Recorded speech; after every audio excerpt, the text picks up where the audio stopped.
खुद देखें करोड़ों रुपए जो है लोगों के जेब से गए हैं। मैं तो कल भी ये बात कर रहा था कि अब सरकार को ऐसा चाहिए कि कम से कम 6 महीने लोगों को फ्री इंटरनेट दें, मोबाइल इंटरनेट। कश्मीर क्यों, कब तक?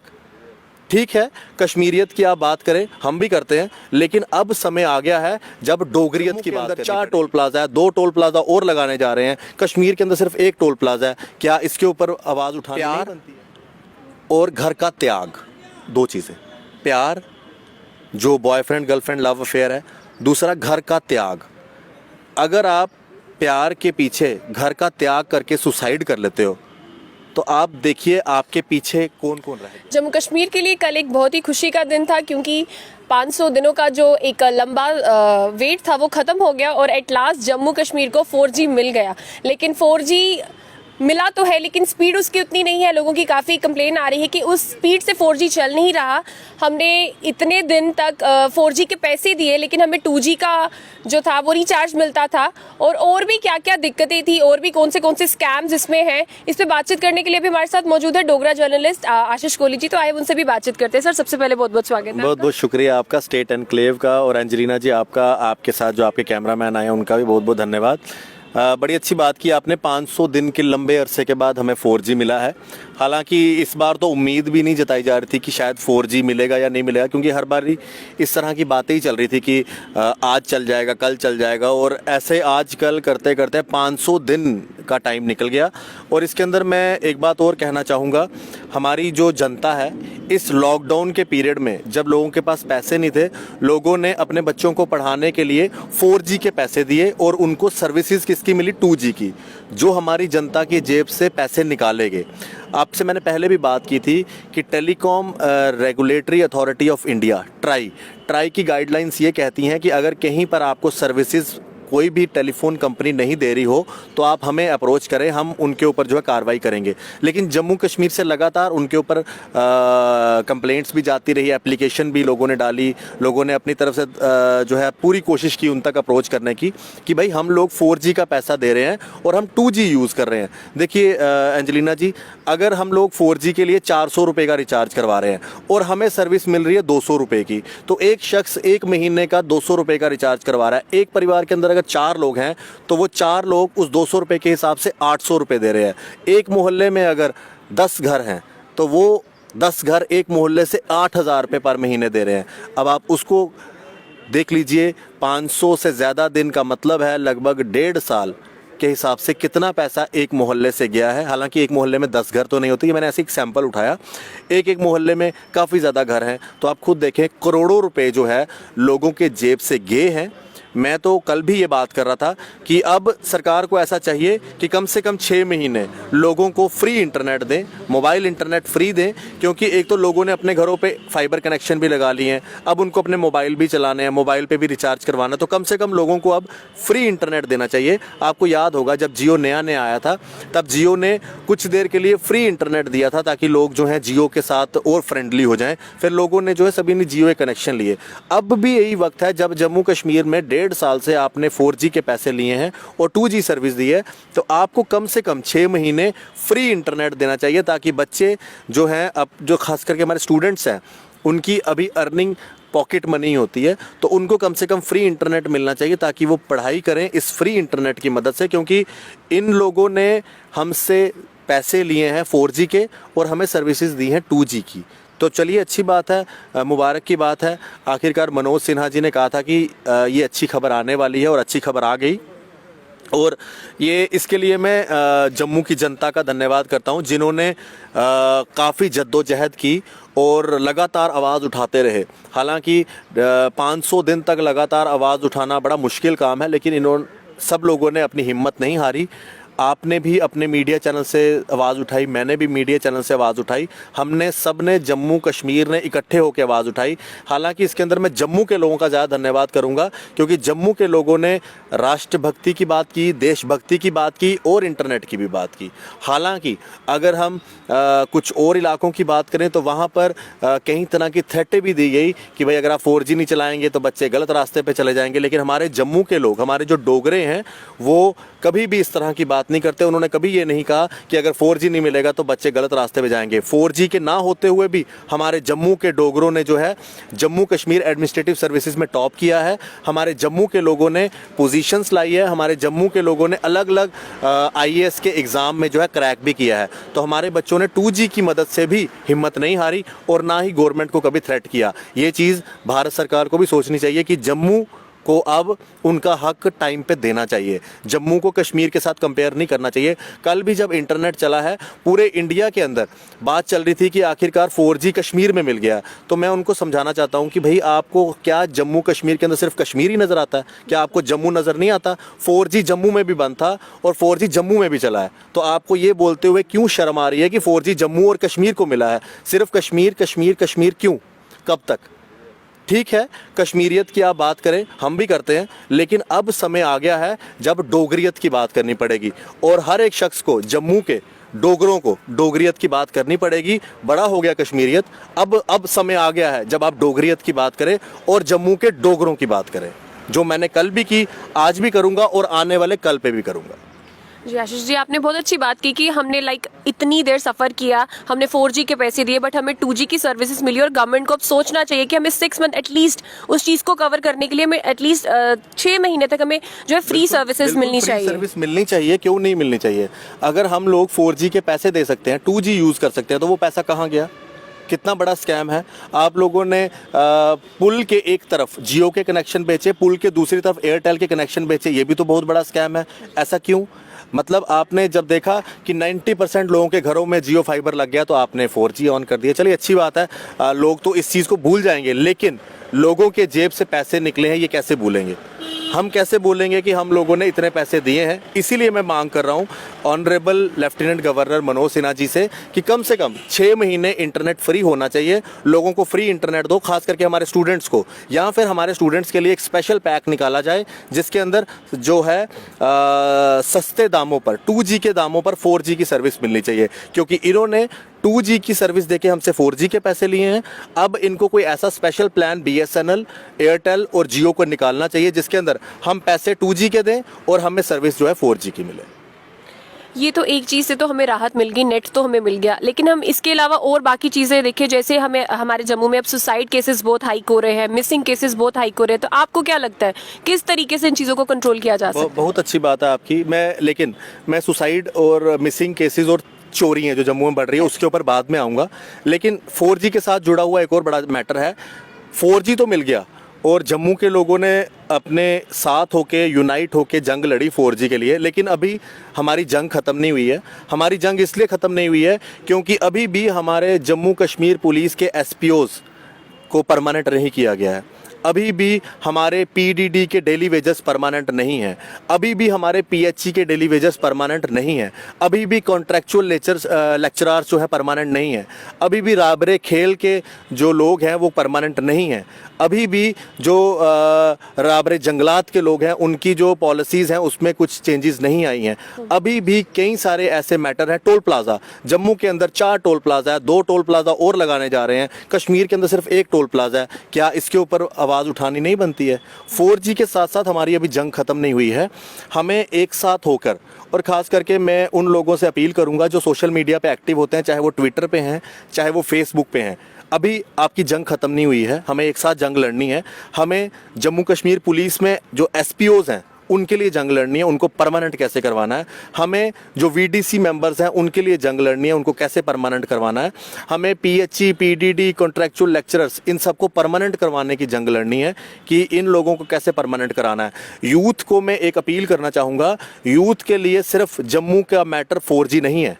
4G के अलावा भी बड़े सारे मैटर हैं। अगर यूथ उनकी भी आवाज़ उठाएगा तो आज जो सरकार जो इस चीज़ के ऊपर अपना नज़र नहीं घुमाती है, वो शायद यूथ की आवाज़ सुन के इन लोगों के मसले भी हल करेंगे। और मैं खड़ा हूँ अपने SPOs के साथ, जम्मू कश्मीर पुलिस के। मैं खड़ा हूँ PDD, PHE, कॉन्ट्रैक्चुअल लेक्चरर्स, राबरे खेल, इन सब लोगों के साथ जो आज परमानेंट नहीं है। आंगनवाड़ी वर्कर्स कितनी देर से जो है लगातार प्रोटेस्ट कर रहे हैं। होमगार्ड्स कितनी देर से प्रोटेस्ट कर रहे हैं। इनके लिए भी आवाज़ उठानी बहुत ज़रूरी है। और मैं अपील करूंगा कि सब लोगों को 4G के लिए इकट्ठे लड़ाई लड़ी है, अब इन इश्यूज़ के लिए भी इकट्ठे लड़ाई लड़ो, क्योंकि ये इश्यूज़ हमारे जम्मू कश्मीर के बड़े इम्पॉर्टेंट इशू हैं। 4G के बिना घर का गुजारा चल सकता है, लेकिन अगर किसी एसपीओ की तनख्वाह 6,000 रुपये होगी तो वो अपने दोनों बच्चों को स्कूल नहीं भेज सकता। अगर किसी पीएचई या पीडीडी का डेली वेजर को 6,000 या 6700 रुपये आप दोगे, वो अपने बच्चों को पढ़ा नहीं सकता। उसको अगर 4G नहीं मिलेगा, वो अपने घर के बच्चों को पढ़ा सकता है, लेकिन बच्चों की पढ़ाई के लिए परमानेंट होना बहुत ज़रूरी है। और 4G के साथ साथ हमें इनकी भी लड़ाई लड़नी है। 4G भी इम्पॉर्टेंट था, लेकिन 4G से इम्पॉर्टेंट है हमारे एसपीओ, हमारे होमगार्ड, हमारे राबरे खेल के लोग, हमारे पीएचई, पीडीडी, कॉन्ट्रैक्चुअल लेक्चरर्स, ये सभी इंपॉर्टेंट हैं। 4G के बिना हम जी सकते हैं, लेकिन इन लोगों को अगर परमानेंट नहीं करते तो इनका परिवार कैसे जिएगा। इनके बूढ़े माँ बाप को 4G की ज़रूरत नहीं है। इनके बूढ़े माँ बाप को ज़रूरत है कि उनकी आखिरी सांसें निकलने से पहले वो अपने बच्चों को परमानेंट होके देख सके। जी आशीष जी, आपने बिल्कुल सही बात की। किस बहुत बुरा लगता है इनको देखकर। अभी रिसेंटली होमगार्ड जब प्रोटेस्ट कर रहे थे तो वो कटोरा लेकर निकले हुए थे। तो कितनी दुख की बात है कि सरकारी नौकरी होते हुए भी उन्होंने बताया था कि सिर्फ उनको 2700 जो है मंथली सैलरी मिलती है, जिसकी वजह से तो घर का राशन भी उसमें जो है नहीं आता है। देखिए एंजेलिना जी, जो होमगार्ड्स का इशू है, जम्मू कश्मीर में जो होमगार्ड हैं, इनकी अगर आप वर्दी देखेंगे, इनकी वर्दी हमारे पुलिस डिपार्टमेंट की तरह है, same to same police department की तरह इनकी वर्दी है। लेकिन जहां पुलिस डिपार्टमेंट में एक एसपीओ को भी 6,000 रुपये से 15,000 या 18,000 रुपये मिल रहे हैं, इनको कुछ नहीं मिल रहा। इनको कुछ भी नहीं मिल रहा। 3,000 या 2,500 या 2,800 रुपये में कहाँ गुजारा होता है। आजकल आप अपने फैमिली को लेकर अगर आप वेव मॉल ही चले जाएं ना, तो अगर आप 4 लोग हैं ना फैमिली के, अगर आपने सिर्फ एक मूवी देखनी है और पहलवान के पास एक चना पूड़ी खाना है, तो आपका कम से कम 4,000 रुपये बिल आएगा। तो आप खुद सोचिए, एक महीने की 3,000 सैलरी, ये लोग तो अपने घर का राशन नहीं डलवा सकते हैं। और जब से हमारा 370 ख़त्म हुआ है, यहाँ पर यूटी बना है, बाकी यूटी के हिसाब से अगर देखें तो जो होमगार्ड्स हैं उनको जो है मिनिमम वेजेस एक्ट के तहत सैलरी मिलती है, और जो जम्मू कश्मीर में नहीं मिल रही है। तो मैं अपील करूँगा लेफ्टिनेंट गवर्नर मनोज सिन्हा जी से कि इनको जो है मिनिमम वेजेस एक्ट के तहत सैलरी मिले। और सैलरी तो छोड़िए, मैं तो चाहूँगा ये लोग परमानेंट होने चाहिए पुलिस के तर्ज पर। जिस तरह से पुलिस के लोग हैं हमारे, उसी तरह से इनको भी परमानेंट किया जाए। ये होमगार्ड्स हमारे लिए काफ़ी देर से सर्विसेज दे रहे हैं। इनके साथ साथ कल आपने देखा होगा, काफ़ी दिनों से जो हमारे विकलांग लोग हैं वो लोग भी प्रदर्शन कर रहे हैं। जो जम्मू कश्मीर हैंडीकैप एसोसिएशन है, उन्होंने भी प्रदर्शन किया। उनके भी 1,000 रुपये सिर्फ पेंशन है। उनको भी पेंशन जो है उनकी बढ़ानी चाहिए, जो यूटी के हिसाब से होनी चाहिए। हालांकि कल मनोज सिन्हा जी ने ये कहा है कि हम उनका जो राइट एक्ट है वो देख रहे हैं, देखते हैं कब तक वो पूरा हो जाता है। डिसेबिलिटी जो एक्ट है वो अभी यहाँ पर लागू नहीं है पूरी तरह से। अगर वो हो जाता है तो इन लोगों को भी काफ़ी फ़ायदा हो सकता है। इसके अलावा हम बात करेंगे क्राइम रेट्स की, जिसमें थेफ्ट है, जिसमें सुसाइड है, और भी बहुत से मसले। अब तो चोरियां जो है दिन ब दिन, आपको एक दिन में कितनी जगहों पे हमें कवरेज मिलती है कि यहाँ पे भी थेफ्ट हो गया, वहाँ पे। तो आपको क्या लगता है कहाँ पे लाइक प्रॉब्लम आ रही है कि ये जो थेफ्ट है, लोग इसको अंजाम दे रहे हैं तो कंट्रोल नहीं हो पा रही है ये? बिल्कुल सही कहा आपने। क्राइम बड़े हिसाब से बढ़ रहा है एंजेलिना जी। एक तो क्राइम की जब भी बात होती है तो लोगों के दिमाग में एक ही बात आती है, चोरी।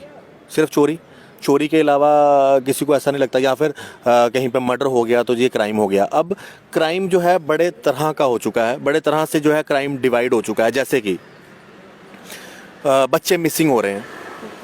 आपने पिछले दिनों से देखा, बड़ी ब्राह्मणा में 2 बच्चे मिसिंग हो गए, वापस आ गए, फिर घर पे हमने न्यूज़ चलाई। उसके बाद आपने देखा एक बच्चा जो है कनाल रोड से गायब हो जाता है, फिर वो छोटा बच्चा वापस भी आ जाता है, एक ऑटो ड्राइवर उसको वापस लेके आता है। उसके बाद एक बच्चा पंचारी उधमपुर का रहने वाला था, नानक नगर से मिसिंग हो जाता है, किसी के घर पे काम कर रहा होता है। उसके बाद एक 37 साल का युवक जो जानीपुर से मिसिंग हो जाता है। इसके अलावा कई सारे लोग अभी भी जो है मिसिंग है और अभी तक घर नहीं पहुंचे हैं। ये भी क्राइम का एक हिस्सा है। इसके अंदर ये भी देखना पड़ेगा, ये जो बच्चे मिसिंग हो रहे हैं, या जो यंग्स या फिर जो हमारे 37 या 40 साल के लोग मिसिंग हो रहे हैं, इनके पीछे कारण क्या है? क्या कोई काउंसलिंग की ज़रूरत है? क्या घर में इनको उस हिसाब से जो है परवरिश नहीं मिल रही कि ये थोड़ी सी भी कोई चीज़ होती है, थोड़ी सी भी टेंशन आती है तो बच्चा घर छोड़ के चला जाता है। रूपनगर में एक लड़का है, उसकी शादी होनी थी अप्रैल में, और वो पहले ही घर छोड़ के चले जाता है और उसकी डेड बॉडी परगवाल चनाब अखनूर में मिलती है। क्या ऐसे कारण बन गए कि घर वालों के साथ उनकी इंटीमेसी नहीं हुई, उनके साथ प्रॉपर बातचीत नहीं हुई और उसने जाके सुसाइड कर लिया। ये चीज़ें परिवार को भी सोचनी पड़ेंगी। मैं एक चीज़ यंगस्टर से भी कहूँगा, एक चीज़ परिवारों से भी कहूँगा। परिवारों से ये कहूँगा कि वो अपने बच्चों के साथ काउंसलिंग करें, उनके साथ पूरी तरह से बात करें कि उसको समझाएं, बेटा ये चीज़ अगर नहीं सही है तो आप इस पे देखें, और अगर फिर भी हालात बड़े ज़्यादा बदतर हैं तो उनको थोड़ी बहुत उनकी बात मान भी लेनी चाहिए ताकि इस तरह की दिक्कत ना आए। दूसरी बात, जो युवा हैं उनसे मैं एक बात कहना चाहूँगा कि मेरे जम्मू कश्मीर के युवाओं, इस तरह का स्टेप उठाने से पहले, खास करके जो खुदकुशी कर रहे हैं, कल रात को भी एक लड़के ने खुदकुशी कर ली, 25 साल का वो लड़का था सिर्फ। उससे पहले एक 16 साल की लड़की ने सुसाइड कर लिया, उससे पहले भी एक लड़की ने सुसाइड कर लिया। गाड़ीगढ़ से 2 लोग, हस्बैंड वाइफ, और हस्बैंड उनके पुलिस में थे, उन्होंने भी सुसाइड कर लिया। उसके अलावा भी कई सारे सुसाइड के मामले सामने आ रहे हैं। मैं इन सबसे कहूँगा, देखिए मैक्सिमम जो यंगस्टर हैं, जो 15 साल से 25 साल के बीच में जो सुसाइड कर रहे हैं, उसके पीछे कारण सबसे बड़ा आ रहा है जो उनके लव अफेयर्स हैं। लव अफेयर्स की वजह से वो लोग सुसाइड कर रहे हैं, यानी कि गर्लफ्रेंड बॉयफ्रेंड का जो मामला है वो सुसाइड करवा रहा है। मैं उनसे एक अपील करूँगा, मैंने एक दिन पहले भी ये बात कही थी, लोगों ने इस बात को बड़ा अप्रिशिएट किया था। प्यार और घर का त्याग, 2 चीज़ें। प्यार जो बॉयफ्रेंड गर्लफ्रेंड लव अफेयर है, दूसरा घर का त्याग। अगर आप प्यार के पीछे घर का त्याग करके सुसाइड कर लेते हो तो आप देखिए आपके पीछे कौन कौन रह गया। आपका परिवार, आपके माँ बाप, आपके दादा दादी, आपके भाई बहन, उनका कौन देखने वाला है। लोग 10 दिन आपके घर आएंगे, 13 दिन आपके घर आएंगे, उसके बाद आपके साथ कोई नहीं रहेगा, वो परिवार अकेला रहेगा। तो आपको 2 चीज़ों में से एक चीज़ चुननी है, प्यार चुनिए या घर का त्याग चुनिए। तो मैं एक चीज़ ज़रूर कहूँगा, अगर आपके प्यार को चुनने में कोई दिक्कतें आ रही हैं तो आप थोड़ी देर के लिए उस चीज़ पे कॉम्प्रोमाइज़ कर लें, लेकिन परिवार का त्याग ना करें, क्योंकि परिवार ने आपको पाल पोस के बड़ा किया है।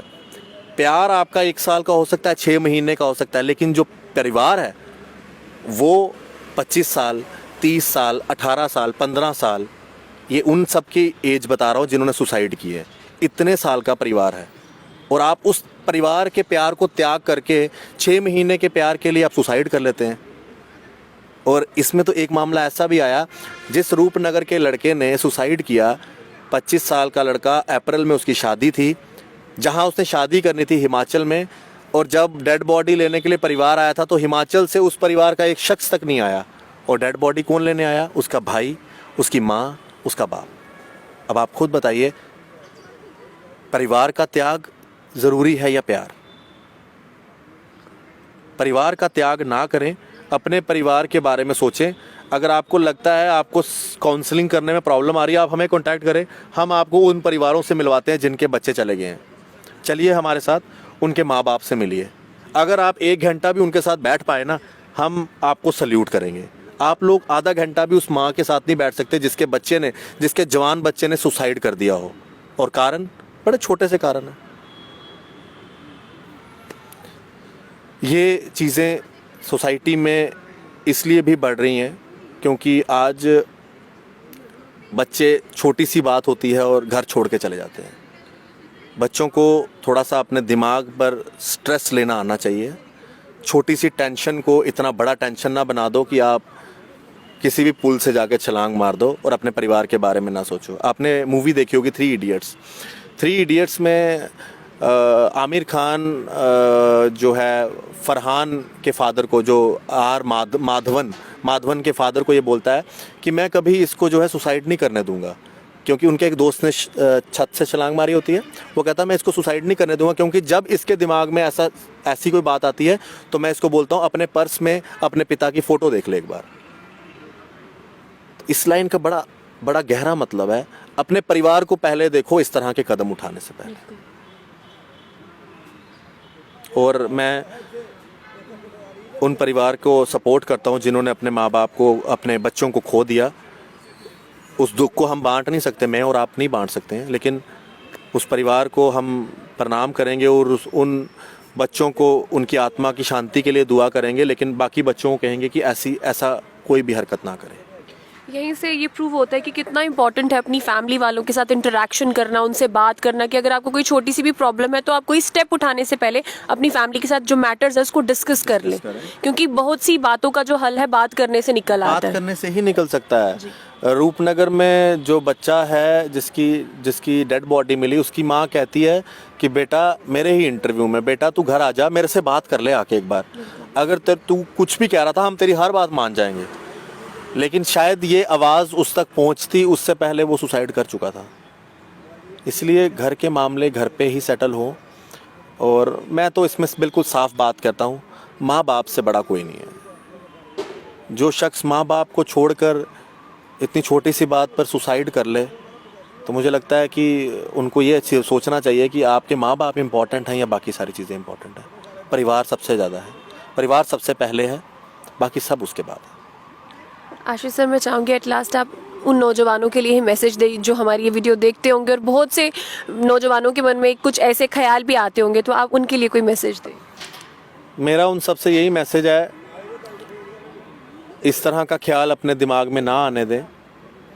और इस तरह का ख्याल अगर आपके दिमाग में आता भी है तो अपने परिवार के साथ बिताए हुए अच्छे पल याद करें, और बचपन से लेकर आज तक आपके माँ बाप ने आपको क्या कुछ दिया है, कौन सी आपकी छोटी छोटी बातों को माना है, हर आपकी ज़िद को पूरा किया है, इन सब चीज़ों को अपने दिमाग में लाएं। और ऐसा स्टेप तो उठाना ही नहीं चाहिए।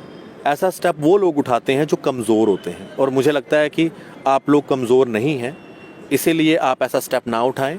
और मैं माँ बाप से भी, परिवारों से भी अपील करूँगा, अपने बच्चों के साथ काउंसलिंग किया करें। अगर आपके बच्चे अकेले बैठना शुरू कर रहे हैं या अकेले ही रहते हैं, आपके साथ ज़्यादा बात नहीं करते हैं, तो उनके साथ ऐसा माहौल घर में क्रिएट करें कि पता चले कि वो किस दिक्कत से गुज़र रहे हैं, किस प्रॉब्लम से गुज़र रहे हैं।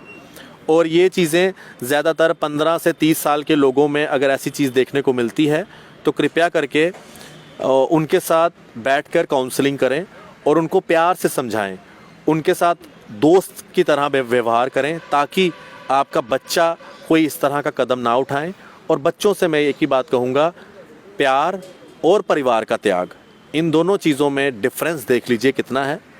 अगर आप प्यार किसी को करते हैं तो आप ये भी याद रखें कि आपका परिवार भी आपको प्यार करता है और आप भी अपने परिवार को प्यार करते हैं।